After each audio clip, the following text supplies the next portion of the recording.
A continuación, Fuerza Motriz.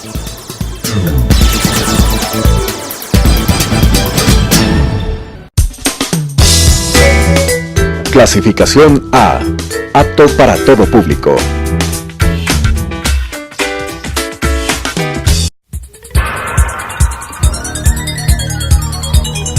Las opiniones vertidas en este espacio por la producción y dirección del programa son de exclusiva responsabilidad de sus autores y de quienes intervienen en ellos.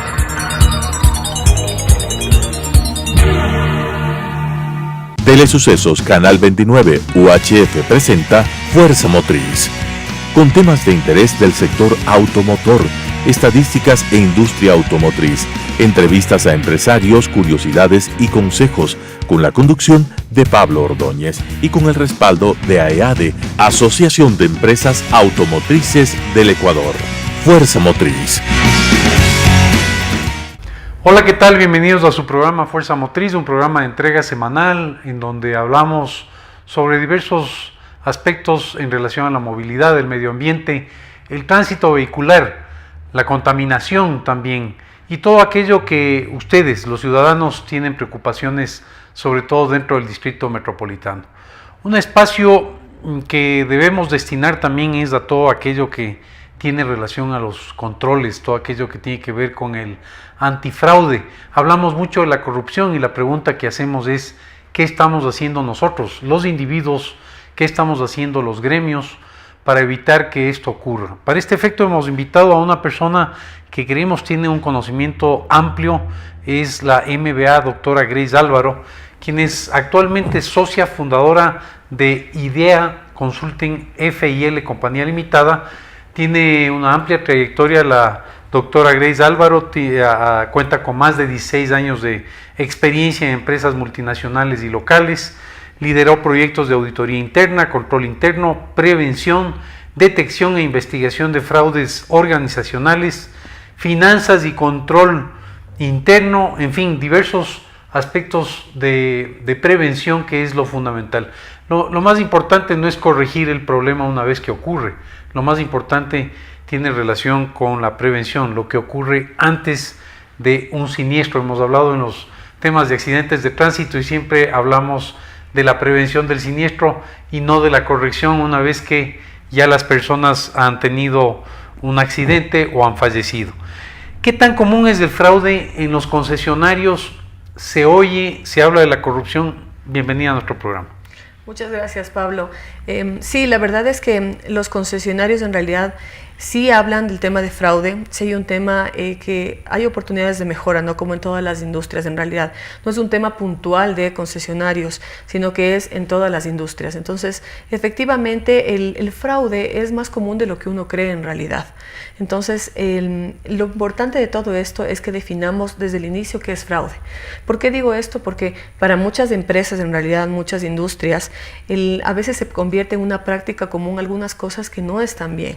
Entonces, por ejemplo, vámonos al tema de la industria automotriz, por ejemplo, ¿no es cierto? En general, concesionarios, que es el tema. Por ejemplo, si es que yo como asesor comercial, yo solicito hacer una facturación a fin de mes, ¿no es cierto?, de un vehículo, y tiempo después, llámese unos días o unas semanas después, yo digo, no voy a anular esa factura, solicito anulación de la factura, sin aparentemente una justificación, ¿no es cierto?, prueba, eso también puede ser considerado un fraude, porque no es correcto, ¿no es cierto? ¿Por qué se hace esto? Esto se hace porque lo que quiero es tener registradas ventas, y después de eso yo ya solicito una reversión. Entonces, son prácticas que en algún momento pueden convertirse en comunes que no están correctas. Nuevamente, el tema no es solo de concesionarios, pero ocurre, ¿no? Existen, de hecho, los concesionarios son estructuras organizacionales fuertes que tienen presencia en muchas ciudades del país, pero siempre hay oportunidad de mejorar esas estructuras. Yo he estado involucrada no solo en temas de asesoramiento directo, sino también de capacitaciones, y siempre hemos encontrado opiniones de gente del concesionario en donde nos dicen, miren, nosotros tenemos una estructura y nos damos cuenta al profundizar que efectivamente hay por mejorar. Entonces, nuevamente respondiendo a la pregunta, sí es común, no es que sea más común que en otras industrias, porque en todo lado sucede. El tema del fraude es un asunto de secreto a voces, la verdad. A los empresarios no les gusta hablar mucho de este tema porque puede manchar de alguna forma la imagen del negocio, ¿no es cierto? Claro, uno como, digamos, como televidente o como persona que va a un concesionario o cualquier otra empresa y le dicen, en esta empresa hubo un fraude interno, la gente un poco se asusta, ¿no? Y como que se mancha un poco la reputación de ese negocio. Entonces, por eso a veces no existen casos muy documentados. Si uno busca en el internet y dice, bueno, quiero buscar fraude interno en concesionarios o fraude interno en la industria minera, etcétera, la verdad no hay muchos casos documentados, lo cual no significa que no diferencia de otros exista. países, ¿no? Que Correcto. existe casuística y más bien las empresas de un sector determinado, el sector minero, por ejemplo, obtiene investigación de casos anteriores y de esa manera puede prevenirlos. Correcto. Lo que tú acabas de decir es muy importante. De hecho, la ACFE, que es la Asociación de Examinadores de Fraude en Estados Unidos, hace un estudio cada 2 años en donde habla del tema de fraude, cómo se ve el fraude a nivel mundial. Entonces, en el caso latinoamericano, efectivamente no existen muchos reportes de fraude porque no existe esa cultura, en realidad. En los otros países más, háblese de Europa o regiones como Europa, en Estados Unidos, eso ya está más arraigado. Es decir, existe un fraude, se hace el reporte y obviamente se implementan controles, entonces es mucho más fácil hacer una consulta para poder adoptar esas buenas prácticas. En Latinoamérica todavía no existe esa buena cultura, entonces por eso yo digo que el tema de fraude es un tema de secreto a voces, la verdad, que existe y oportunidades de mejora hay, sino que no les gusta a la gente mucho hablar de eso por miedo al tema reputacional.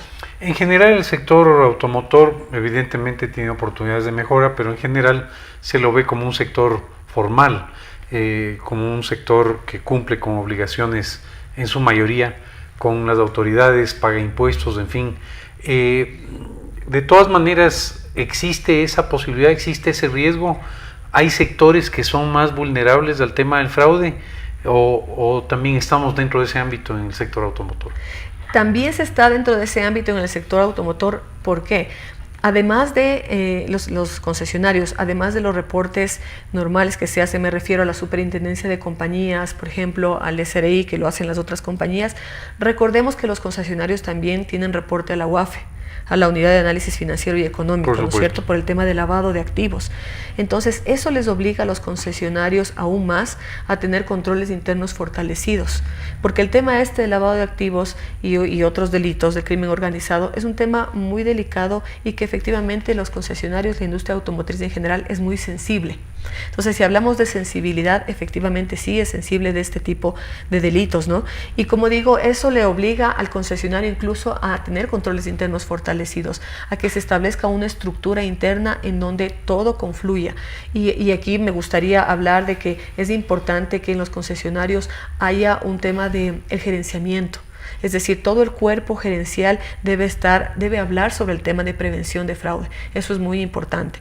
A veces nosotros visitamos algunas empresas en las que nos contratan y nos dicen, ayúdame a hacer el tema de control interno. Entonces, perfecto, yo pregunto, ¿tenemos procedimientos bien documentados? ¿La gente conoce sobre cuáles pueden ser los posibles esquemas de fraude dentro del concesionario? Y a veces esto no ocurre. Entonces, una de las primeras cosas y de las técnicas de prevención de fraude que existe es hablar sobre aquello, ser totalmente transparente con los empleados. Eso es importante. Los empleados valoran cuando el mismo gerente general, el mismo cuerpo directivo, cara a cara habla con ellos y les dice, a ver, esta es una industria en donde está expuesta al fraude, como algunas otras industrias. Entonces no hay que asustarse de aquello. No es una mala palabra el tema de fraude. Al contrario, el fraude, hablar de fraude lo que hace es protegerle a la empresa de que eso ocurra. Entonces, empleados bien entrenados son aquellos empleados en los que pueden coadyuvar en combatir el fraude interno.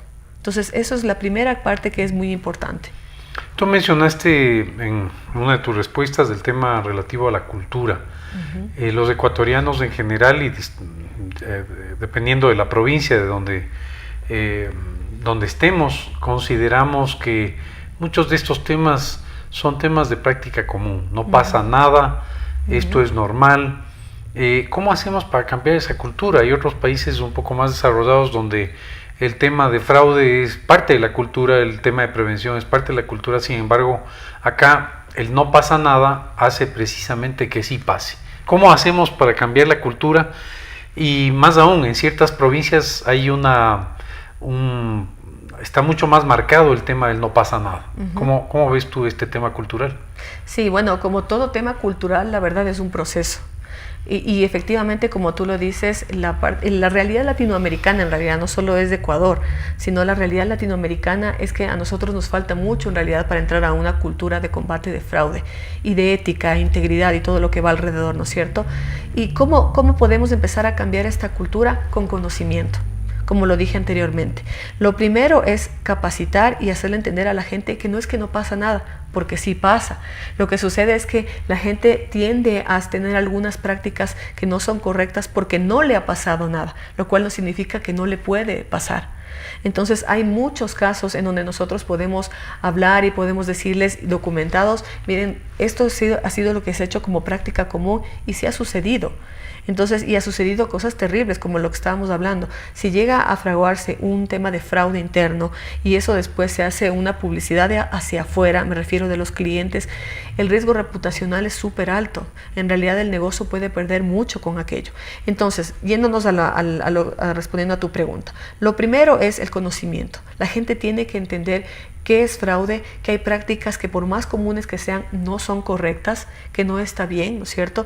Hay cosas como yo cuando doy las capacitaciones les digo, cuando yo les hablo de ética y de integridad y les digo cosas como por ejemplo, ustedes no pueden prestarse los carnets, como los carnets que uno tiene en las empresas, ¿no es cierto? A veces yo les digo, nos prestamos carnets entre nosotros. Eso, por ejemplo, no es correcto, porque incluso es una suplantación de identidad. Si yo te digo, préstame tu carnet y con tu carnet yo cojo e ingreso a las puertas de la compañía, quien se registra eres tú, no soy yo. Eso es una suplantación de identidad y es una práctica común.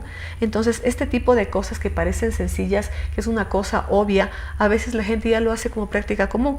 Entonces, fíjate que esto estamos hablando ahora. Entonces, esto es lo que se hace en las capacitaciones cuando se le hace una concientización a las personas de lo que no está bien, de lo que no es correcto. Ese es el primer paso. Suplantación de identidad que también se daba mucho y se da mucho en las empresas cuando se utilizaba el sistema de Cardex de ingreso en los horarios de trabajo. Ahora, correcto, afortunadamente con los sistemas de huella digital ya es difícil que puedan suplantar la huella digital, ¿no? Correcto. Pero fíjate que esto de la suplantación también funciona en los sistemas informáticos, ¿no? Por ejemplo, eso de que yo te presto mi clave. Préstamos de claves. Se prestan las claves, por alguna razón yo no pude ir, no te preocupes, yo te doy la clave y me das haciendo. Entonces, eso es un tema grave. Yo les he dicho que hemos tenido personalmente casos en los cuales se ha fraguado con fraudes y claro, cuando vamos a ver quién ha hecho, es la persona X, le decimos, oiga, usted no, es que yo le presté la clave. Lo siento. La persona dueña de esa clave es la responsable, no es que yo le presté ese día. Entonces, esto es un ejemplo en donde hay prácticas comunes que no son correctas. Entonces, comenzamos con un tema de capacitación a la gente, ¿no es cierto? Diciéndole esto no es correcto y entendiendo cuáles son las consecuencias, haciéndoles entender a la gente cuáles son las consecuencias de aquello. Después de eso viene un tema de un cuerpo normativo, algo que sea consistente atrás y que digamos, soporte este tipo de situaciones. Entonces, ¿qué pasa si, por ejemplo, una persona en una compañía X o en cualquier lado, un concesionario, hace un acto que no es ético, ¿no es cierto? Estableciendo que es ética, ¿no es cierto? Si es que eso sucede, tiene que haber... Definiendo la ética, porque también tenemos discrepancias entre las empresas y los ciudadanos en la definición de ética y principios, ¿no? Es fundamental aclarar eso, porque la ética para unos puede ser una cosa y para otros otra cosa. Exacto, por eso es que hablamos hace un inicio, yo decía, hay que definir lo que es fraude, ¿no es cierto? Porque para unos es uno y para otros es otra cosa. Entonces, efectivamente, una vez que ya se define, como tú decías, lo que es ética, lo que es integridad, lo que se puede considerar como un fraude, entonces tiene que haber un cuerpo normativo que soporte, es decir, una política antifraude. Eso deben tener las empresas y los concesionarios. Entonces, esa política antifraude, ¿qué determina? Determina qué hacer si efectivamente hay una alerta de fraude, ¿no es cierto? Se levanta ahí alguna situación en la que nosotros pensamos que puede haber un fraude, ¿qué hago? Entonces, eso tiene que estar claramente documentado porque debe haber un protocolo de investigación en donde se levanta, a quién se comunica, cómo se guarda la confidencialidad. Una vez que se hace la investigación, cómo se hace el reporte, ¿no es cierto? A quién se debe comunicar estas situaciones. Entonces, eso se hace a través de una política. Y cuando yo hablo de cuerpo normativo, me refiero a todo lo que está alrededor. Reglamento interno de la compañía, unos procesos bien documentados, manual de funciones. Algo que es muy importante para las empresas que debería ser considerado son las políticas de recursos humanos. Un control preventivo fundamental es la selección de personal, por ejemplo. Entonces, revisar un poco de dónde viene la persona, corroborar lo que dice en la carpeta, ¿no es cierto? Que vengo de un trabajo X, hacer una verificación telefónica de, bueno, usted trabajó este empleado en su empresa, cuénteme un poco más, deme referencias, ¿no es cierto? Entonces, y en el tema de las referencias es importante, quien pone en su carpeta las referencias, pone las referencias de aquellas personas que van a hablar bien de esa persona.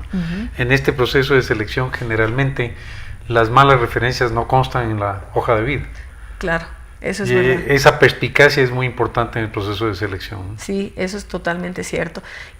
Otra política importante, importante en recursos humanos es el proceso de inducción, por ejemplo. Porque ya una vez que ingresa una persona a la compañía, es importante que tenga un manual de funciones para que sepa cómo deben hacerse las cosas. Porque suele suceder en las empresas, hay mucha informalidad y ahí es donde sucede que llega una persona y le dice, bueno, aprende de tal otra persona. Y claro, esa persona tiene su forma de hacer las cosas. Y sus fallas. Y luego quizás eso se considera que es normal. Exacto. El prestar la clave, por ejemplo, ¿no? Exacto. Y ya a ese nuevo recurso le enseña que prestar la clave es normal. Le transmite. Entonces eso es como una plaga y vuelve y luego viene otra vez. Entonces a veces nosotros vemos las formalidades como los procesos, los manuales de funciones como una carga, ¿no? O sea, como que tengo que actualizar otra vez el proceso. Pero fíjense que es importante. Nosotros, de la experiencia que hemos tenido en algunas empresas en donde hemos implementado sistemas de control interno, esto es fundamental. Es fundamental. Y cuando ocurre un tema de un posible fraude o una falta ética, cuando existe un buen cuerpo normativo atrás, se pueden tomar las medidas que deben tomarse. Hay otro aspecto que está dentro de la cultura. Dos aspectos fundamentales de un empleado. La primera es, a mí no me dijeron. A mí no me capacitaron. Entonces, como no me dijeron, yo estoy libre de culpa.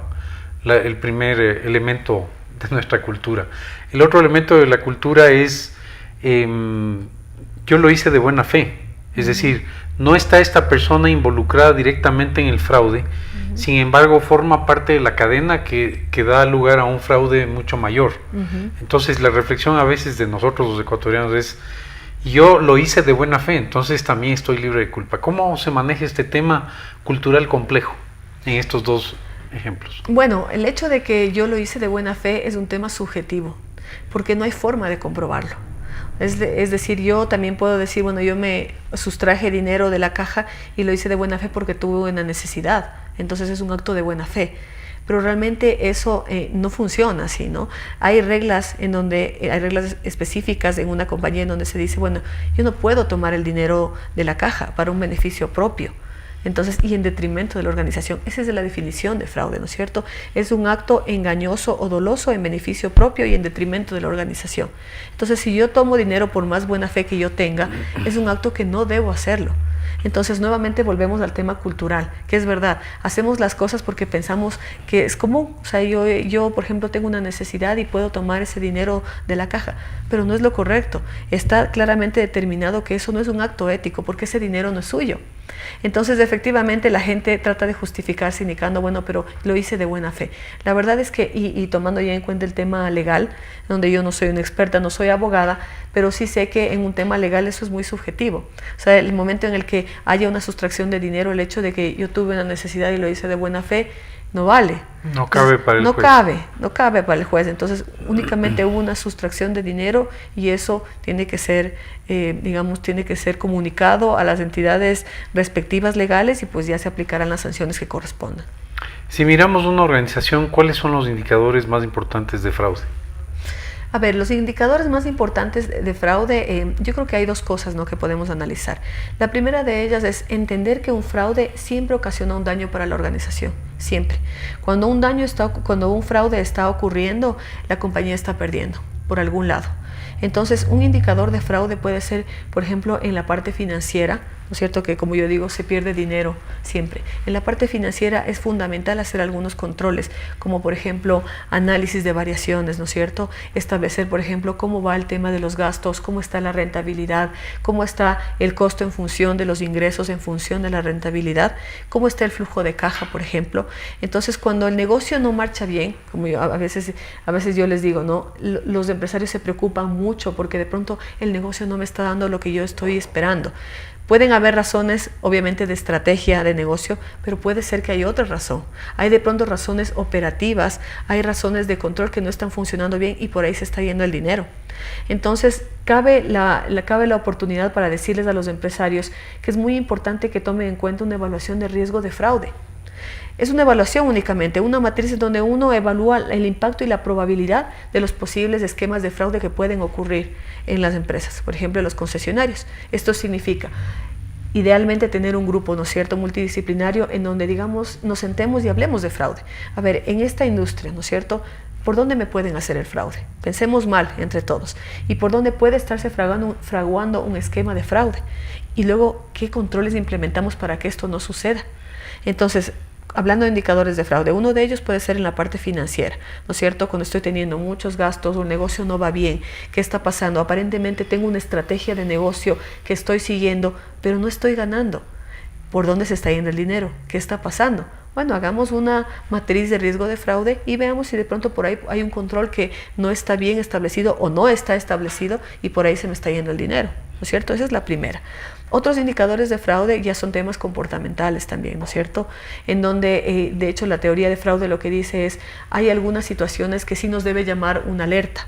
Por ejemplo, personas que no han tomado empleados, que no han tomado vacaciones durante mucho tiempo, ¿cierto? Esto es importante aclarar que esto no significa que sea un fraude, ¿no? O sea, no significa que... Son alertas. Son alertas. Pero hay empleados que no les gusta irse de vacaciones. Exacto. Entonces, aquí no le gusta irse de vacaciones, ¿no es cierto? Claro. Aquí no le gusta estar un tiempo lejos un poco del trabajo, despejar su mente. Y oxigenarse. Oxigenarse, eso es sano. Entonces, si hay... y llama la atención que está 2, 3 años y no se va de vacaciones. Y no se va de vacaciones. O se le dice que se vaya de vacaciones e insiste en no irse. Y prefieren no hacerlo. Porque es una persona muy importante para la organización, según esa persona. Correcto, esa es una. Otra de ellas, por ejemplo, personas que de pronto no les gusta mucho compartir sus conocimientos. A veces, no, esto me costó mucho a mí aprender y yo no voy a compartir esos conocimientos. También hay el celo profesional. Hay el celo profesional. Que puede ser que no sea fraude, pero es una forma de capturar mucho el poder, sí. Y eso también es un riesgo para la organización. Correcto, totalmente. Y un tercer punto que me gustaría recalcar es, a veces también es el tema de dos cosas antagónicas, ¿no? La una es tal vez personas que son muy irritables y que no les gusta estar como que mucho en las reuniones, hablar mucho, entonces como que son personas que no se les puede tratar mucho porque son muy irritables. Pero también hay el otro caso, personas en las que en cambio son pero totalmente abiertas, en donde sí, yo aquí les sirvo, ¿no es cierto? Entonces vengan por favor, ese tipo de personas extremadamente amables. Extremadamente amables. Yo la otra vez conversaba con un dueño de una empresa en donde me decía, y yo nunca me imaginé que estaba pasando un fraude, ahí sí se configuró un fraude, me decía, yo nunca me imaginé porque cuando yo llegaba a la empresa, él era muy amable, nos servía el cafecito, más atento de todos. Era el más atento de todos, y entonces, y nos decía, cuando nosotros queríamos revisar algo, nos decía, no se preocupen que yo lo tengo todo bajo control, y nosotros le creíamos, hasta que por ahí un cliente salió y les dijo, miren, no se confíen tanto, está pasando algo, y cuando entraron a revisar, sí estaba pasando algo, y resulta que ahí la amabilidad se terminó. Por supuesto, había un propósito en esa amabilidad. Exactamente. Tú has mencionado algo relacionado con los clientes, nuestros televidentes son clientes de los concesionarios. Del lado de ellos, ¿qué es lo que pueden hacer para evitar un fraude? Porque el fraude es una configuración de no solo de funcionarios dentro de un concesionario o de una organización, sino también son los consumidores los que también facilitan ese proceso en conocimiento o a veces en desconocimiento. ¿Qué debe hacer un televidente? ¿Qué debe hacer un consumidor para ayudar a evitar un fraude en una organización? La verdad es que lo mejor que puede hacer un consumidor para evitar el fraude, para ser víctima de fraude y que no contribuya a un fraude interno en un concesionario, por ejemplo, es estar informado nuevamente. Cuando uno, por ejemplo, si el televidente va a querer comprar un auto, ¿no es cierto? Infórmese, visiten algunos concesionarios, verifiquen cómo les atienden, qué tipo de documentación les están solicitando, evalúen también cómo les están atendiendo, ¿no es cierto? No solo me refiero en el tema de atención y amabilidad, sino también qué tan seria es ese concesionario, qué tan serio es el concesionario al pedirle documentación, por ejemplo. Entonces, entendamos que, por ejemplo, para adquirir un auto, ¿no es cierto? Como son bienes que son costosos, en realidad se necesita una documentación atrás. Generalmente donde uno adquiere un auto a través de un financiamiento, por ejemplo.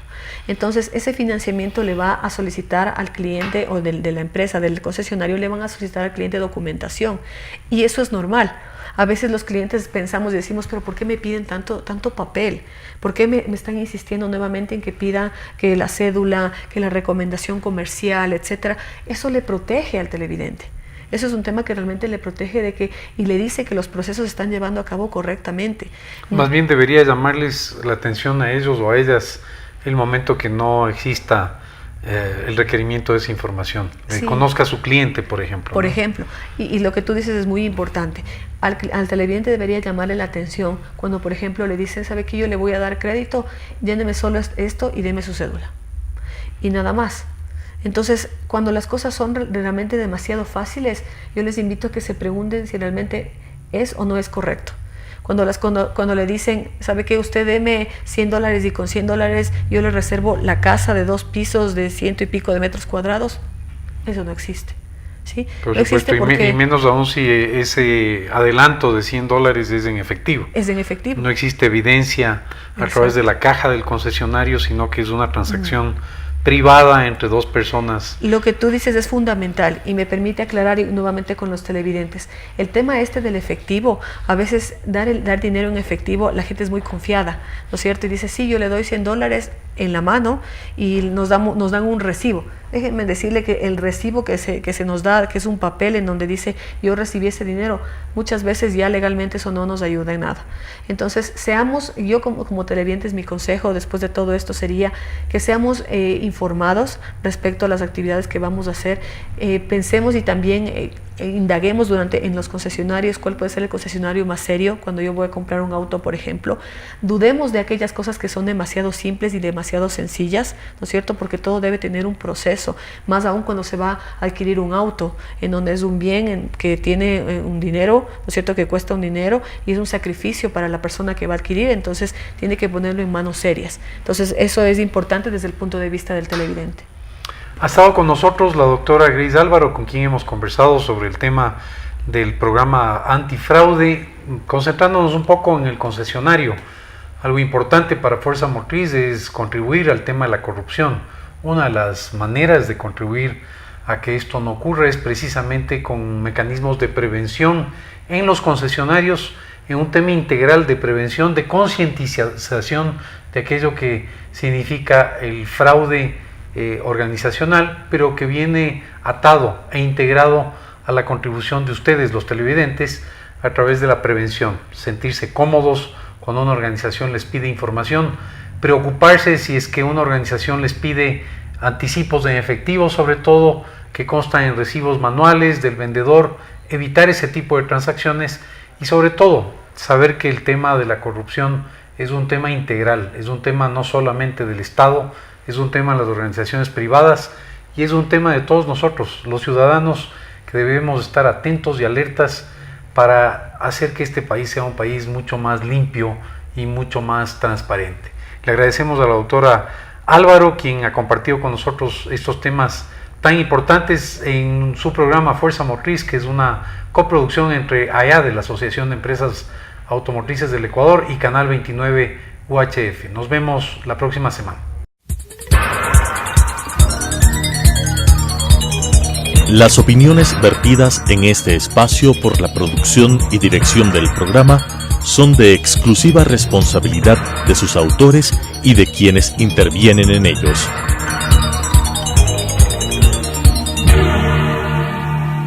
Telesucesos Canal 29 UHF presentó Fuerza Motriz, con temas de interés del sector automotor, estadísticas e industria automotriz, entrevistas a empresarios, curiosidades y consejos, con la conducción de Pablo Ordóñez y con el respaldo de AEADE, Asociación de Empresas Automotrices del Ecuador. Fuerza Motriz.